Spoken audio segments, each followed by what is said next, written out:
Efficiency meaning, first of all meaning क्या होता है इफ़िशियंसी का? That society to get the maximum benefit from the scarce resources in a free economic market allocated scarce resources with the factor of supply and demand. Means जो भी हमारे पास scare resources है उसमें भी हमें ऑप्टिमम मैक्सिमम बेनिफिट चाहिए, ज़्यादा से ज़्यादा बेनिफिट हमको चाहिए। वो क्या हो गया? इफ़िशियंसी का मीनिंग हो गया। Efficiency allocation of resources, supply और demand is equilibrium. Where supply demand is equilibrium उधर इफ़िशियंसी एलोकेशन ऑफ रिसोर्सेज मिलेगा। ठीक है। एडम स्मिथ का क्या व्यू था इसके बारे में? आइडियल कंडीशन क्या होती है मार्केट की? कौन से कंडीशन पे मार्केट की आइडियल कंडीशन क्या है? Individual hand of the market place the lead self in interact buyer and seller to market to maximising the total benefit that society divide from the market. मतलब जो market से society benefit चाहती है वो automatically मिल जाएगा, ऐसा Adam Smith कहते हैं, जो कि इंडिविजुअल हैंड है मार्केट में जो कि ऑटोमेटिक सब कुछ सही कर देगा। बट ऐसा पॉसिबल नहीं है रियलिटी। प्रोडक्टिव और allocative efficiency, a free market is expected to achieve the best position of resources allocation to product optimum output. कम से कम एक जो बेस्ट पोजीशन होता है मार्केट का, उसमें क्या होता है कि जितना डाला उतना हमको रिटर्न आउटपुट मिले, उसमें ऑप्टिमम आउटपुट मिले, कम ना हो और ज़्यादा ना हो, ऐसा ऑप्टिमम। अगर वहाँ पे कम हमको मिलता है, मतलब अगर मैंने जितना टैक्स पे किया है उससे कम हमको आउटपुट मिलता है, तो मतलब वो सिचुएशन भी आइडियल नहीं हुई, उसमें हम गवर्नमेंट का लॉस होगा। और अगर ज़्यादा पे कर रहे हैं और हमको उतने ज़्यादा आउटपुट नहीं मिल रहा है तो उसमें जनरल पब्लिक का लॉस है। इसलिए आइडियल कंडीशन कौन सा होगा? जहाँ पे दोनों को बेनिफिट होगा, गवर्नमेंट को भी बेनिफिट होगा और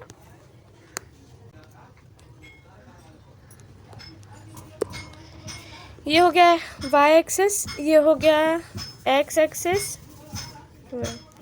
ये इंडिकेट करता है प्रोडक्शन को, ये आउटपुट है, और ये जो है ये ए पॉइंट है, ये जो सेंटर है, और ये वाला वाई, ये y1 हो गया, ये हो गया x,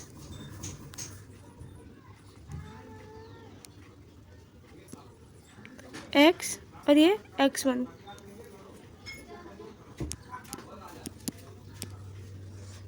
अब देखो इधर से बनेगा अपना कर्व। अब देखो ये कर्व मेरा थोड़ा कम गोल है बट गोल बन सकता है। यहाँ पे जो जाएगा ना कर्व का ये लाइन, इधर पे अपने को मैक्सिमम, मतलब ये इक्विलिब्रियम पॉइंट हो गया, ये जो होगा इक्विलिब्रियम पॉइंट हो गया। यहाँ पे देखो, यहाँ पे अपना आउटपुट ज़्यादा है बट प्रोडक्शन कम हो रहा है, यहाँ पे प्रोडक्शन ज़्यादा हो रहा है बट आउटपुट कम है। सो अगर समझ लो ये गवर्नमेंट का पॉइंट ऑफ व्यू हो गया और ये हमारा पॉइंट ऑफ व्यू हो गया। हमने उसको ज़्यादा दिया है बट वहाँ पे आ कम रहा है, और यहाँ पे हमने कम दिया और आ ज़्यादा रहा है। सो इधर गवर्नमेंट का लॉस है, इधर पे हमारा लॉस है। वेल उतना ही इंटरफेरेंस है, उतना ही गवर्नमेंट भी दे रही है और उतना ही हमारा आउटपुट भी लग रहा है, मतलब जितना आउटपुट हो रहा है उतना ही प्रोडक्शन हमको मिल रहा है। सो इधर पे ये हो गया इक्विलिब्रियम पॉइंट, जहाँ पे बोथ सेम हो जाते हैं वो इक्विलिब्रियम पॉइंट होता है। तो ये जो है वो आइडियल कंडीशन है। ओके, चलो अब आगे बढ़ते हैं। एक टॉपिक खत्म हुआ ये वाला। अब इधर पे कंज्यूमर और प्रोड्यूसर सरप्लस पढ़ेंगे। ठीक है। A free market economic function is maximising the benefit to welfare of the both consumer and producer. दोनों के फ़ायदे के लिए कौन बात करता है? फ्री मार्केट में दोनों का फ़ायदे के लिए बात की जाती है। तो यहाँ पे कहाँ पे कंज्यूमर का सरप्लस हो रहा है, कहाँ पे प्रोड्यूसर का सरप्लस हो रहा है, उसको देखेंगे। ठीक है। कंज्यूमर का सरप्लस क्या है? The price of consumer willingness to pay less price paid by buyer. मतलब कि जितना मेरे को, मतलब मैं अभी भी कोई भी सामान, लाइक मैंने एक पेन का असम्पशन लगाया कि लाइक जब मैं थी तब वो 2 रुपये का मिलता होगा, अब शायद उसकी प्राइस 10 रुपये हो चुकी होगी। सो मैं जाऊँगी जब मार्केट तो मैं 10 रुपये कैरी करके जाऊँगी, बिकॉज मुझे प्राइस का अंदाज़ा नहीं है। मैं पहली बार अभी बहुत दिनों बाद पेन लेने जा रही हूँ। सो मैं क्या करूँगी, 10 रुपये लेके जाऊँगी क्योंकि मैंने अज्यूम किया है वैसा। ठीक है। मेरा विलिंगनेस टू पे कितना हो गया? 10 रुपीज़ बराबर। और फिर गई मैं बायर के पास, बायर ने पेन दिया, उसके बाद बोला 5 रुपीज़। तो मैं तो सरप्राइज़ हो गई। अब ऐसा तो है नहीं कि अगर उसने भी बोला 5 रुपये, बोलूँगी नहीं नहीं नहीं मैंने जो सोचा है मैं उतना ही दूँगी, ऐसा तो नहीं होगा ना। उसने 5 बोला तो मैंने 10 रुपये दिया, 5 रुपये वापस विथ अ गोल्डन स्माइल मैं घर पे आऊँगी। तो वो जो 5 रुपये का मुझे प्रॉफिट हुआ वो क्या हो गया, मेरा कंज्यूमर सरप्लस हो गया। वेल कंज्यूमर सरप्लस कितना हुआ, 5। अब प्रोड्यूसर सरप्लस क्या है, market price of commodity. Market price जो है कमोडिटी का, उसमें से लेस करेंगे कि कितने में वो बिका, मिनिमम प्राइस कितना है जो सोल्ड हुआ है, तो क्या आ जाएगा अपना प्रोड्यूसर सरप्लस आ जाएगा। ओके, मतलब कि जैसे उसका कॉस्ट लगा 10 रुपीज़ बनने में, और बट उसको जो बेचा तो उसने 20 रुपीज़ में बेचा, तो 10 माइनस 20 आएगा 10। जो 10 है वो क्या हो गया, प्रोड्यूसर सरप्लस हो गया। और मार्केट में टोटल सरप्लस अगर देखेंगे तो क्या होगा, इसका कितना हो गया, प्रोड्यूसर सरप्लस कितना हो जाएगा, 10 rupees. Well value of buyer minus cost of sale. अब देखो इसमें दो चीज़ें तो मुझे सेम दिखेगी, market price of commodity, price paid by buyer और मार्केट प्राइस, दोनों ये दोनों सेम ही हो गया। तो क्या बचेगा अपने पास, value of buyer and cost of seller. तो अगर value of buyer less cost of seller कर देंगे तो अपने को क्या आ जाएगा, टोटल सरप्लस। क्लियर। अब उसको विथ डायग्राम देखेंगे, क्या बोला है क्रिस्टियानो ने। ठीक है, डायग्राम के लिए फिर हमको उस अपने पेज के पास जाना पड़ेगा। पहले थोड़ा पढ़ लेते हैं। A price of the competition market, both producer and consumer stand to gain the optimum surplus. देखो, this is y axis, this is y axis और this is x axis। अब स्टार्ट करते हैं। तो डायग्राम में पहले बनेगा आउटपुट और प्राइस का, ये हो गया अपना प्राइस, ये हो गया अपना आउटपुट। फिर देखो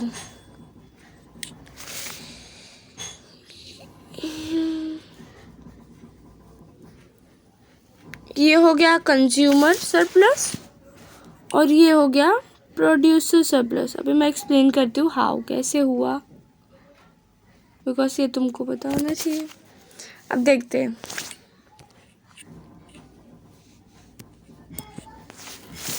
ये है x axis, sorry y axis, this is x axis.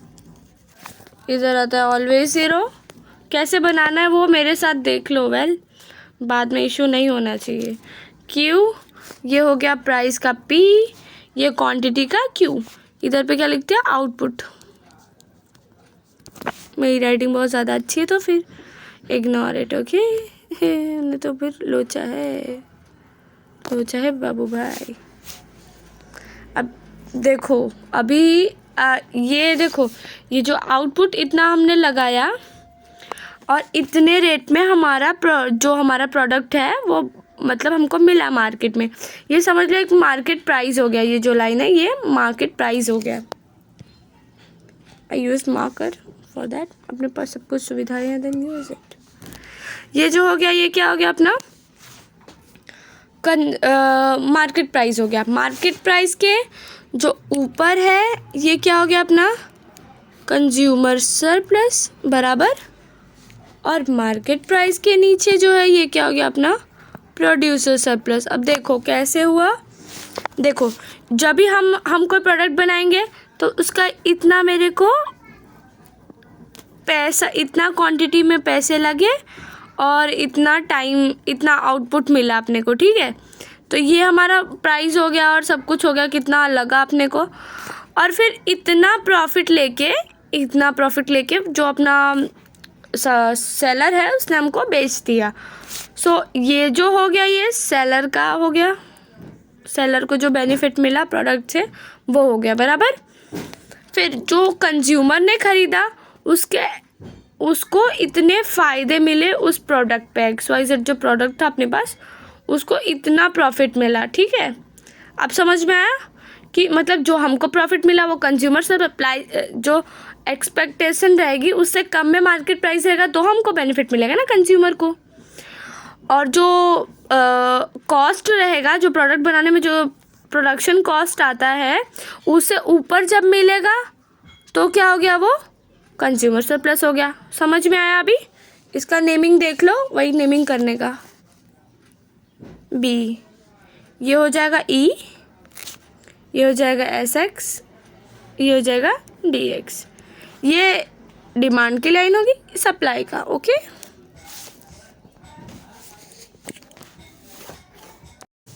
Now see guys, ये हो गया अपना ये हो गया एक्स एक्स वाई एक्सिस, ये हो गया एक्स एक्सिस। अब ये देखो, ये हो गया अपना डिमांड कर्व। ओके, ये हो गया सप्लाई कर्व, डिमांड कर्व हो गया, सप्लाई कर्व हो गया। अब ये जो हो जाएगा, ये हो जाएगा, देखो अभी पहले देख लो फिर बताती हूँ मैं क्या क्या हो जाएगा।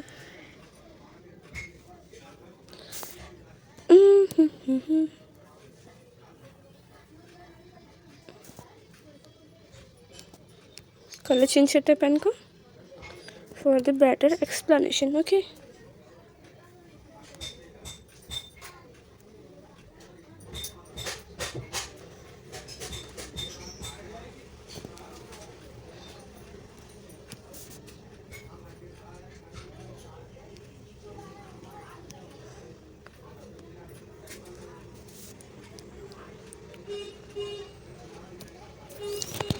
हम देखो, ये जो हो गया,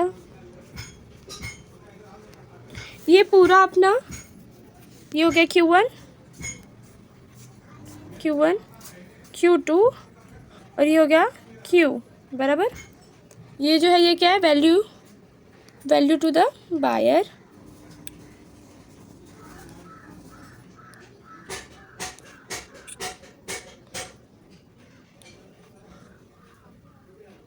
वैल्यू टू बायर। मेरी राइटिंग प्रॉपर नहीं जम रही मुझे लिखने को, सो मैं इधर पे लिख नहीं रही हूँ, आप समझ जाओ। ये हो गया वैल्यू टू बायर और ये हो गया कॉस्ट टू सेलर। इतना कॉस्ट लगा सेलर को, इतना उसको वैल्यू मिली उस प्रोडक्ट की प्रॉपर। ये हो गया कॉस्ट ऑफ सेलर और ये हो गया वैल्यू टू बायर बराबर। और ये सेंटर वाला ये हो गया equilibrium point. I didn't want to go that. ये हो गया, ये इक्विलिब्रियम पॉइंट हो गया। ओके, अभी देखो, ये हो गया ई, ये वाई, ये ओ, ये हो गया सप्लाई कर्व, ये हो गया डिमांड कर्व बराबर। अभी देखो, जब इक्विलिब्रियम से कम था, इक्विलिब्रियम से पहले का देखेंगे तो क्वांटिटी और क्वालिटी, तो ये जो हो गया ये क्या हो गया अपना कॉस्ट ऑफ सेलर को कितना कॉस्ट लगा वो चीज़ प्रोड्यूस करने में और बेचने के लिए। और ये जो है अपना वैल्यू ऑफ बायर को कितना उस पर प्रॉफिट हुआ, कितना उसको मार्जिन मिला और क्या उसको प्रॉफिट हुआ, वो इधर पे होगा। ठीक है, जब अगर इक्विलिब्रियम से कम लेंगे तो ऐसा होगा। ठीक है, और इक्विलिब्रियम से अगर आगे गए तो क्या होगा, वहाँ पे इसका बिल्कुल अपोजिट हो जाएगा। ये जो हो गया ये क्या हो गया, ज़्यादा क्या हो गया, कॉस्ट ऑफ सेलर, जो सेलर का कॉस्ट है वो ज़्यादा हो जाएगा और जो वैल्यू ऑफ बायर है वो कम हो जाएगा बराबर। तो इधर पे बायर को कम पे करना पड़ेगा, उधर पे कंज्यूमर को कम पे करना पड़ेगा। ओके, यहाँ पे कॉस्ट कम हो जाएगा, यहाँ पे वैल्यू कम मिलेगी, मतलब फ़ायदा कम मिलेगा यहाँ पे, और यहाँ पे ज़्यादा फ़ायदा मिलेगा कंज्यूमर को, और प्रोड्यूसर को यहाँ पे कम फ़ायदा मिलेगा, यहाँ पे ज़्यादा फ़ायदा मिलेगा। ठीक है, तो इसलिए कहते हैं कि कंडीशन हमेशा इक्विलिब्रियम होना चाहिए। इस कंडीशन पे दोनों को प्रॉपर मिलेगा, मतलब इसको जितना प्रॉफिट मिला बायर को उतना सेलर को मिलेगा, जितना सेलर को मिला उतना ही बायर को मिलेगा। ओके, इसमें पहला बोल रहा है कि जो फ्री मार्केट है, फ्री मार्केट एलोकेशन में सप्लाई ऑफ गुड्स, वो जो बायर का कॉस्ट है वो हाई है, तो नहीं सेलर का कॉस्ट है वो हाई है, और बायर जो कि ज़्यादा पे कर रहा है वहाँ पे, क्योंकि कॉस्ट ज़्यादा है, पे ज़्यादा करना पड़ रहा है। सेकंड वाले में प्रोड्यूसर कम कम कॉस्ट है इसलिए कम पे करना पड़ रहा है, और उसमें बेनिफिट इसमें इस वाले पार्ट में अपने को बेनिफिट मतलब कंज्यूमर को बेनिफिट कम है, और इस वाले पार्ट में सेलर को बेनिफिट कम है। सो थर्ड वाले में क्या बोलता है वो कि थर्ड वाले में free market produce the quality of goods and maximising the consumer and producer surplus. तो जो फ्री मार्केट है वो यहाँ पे जब आएगा ना, तो वो क्या करेगा, दोनों प्रोड्यूसर और कंज्यूमर सरप्लस दोनों को मैक्सिमाइज़ करेगा, मतलब दोनों को फ़ायदा होना चाहिए, कंज्यूमर को भी फ़ायदा और प्रोड्यूसर को भी फ़ायदा।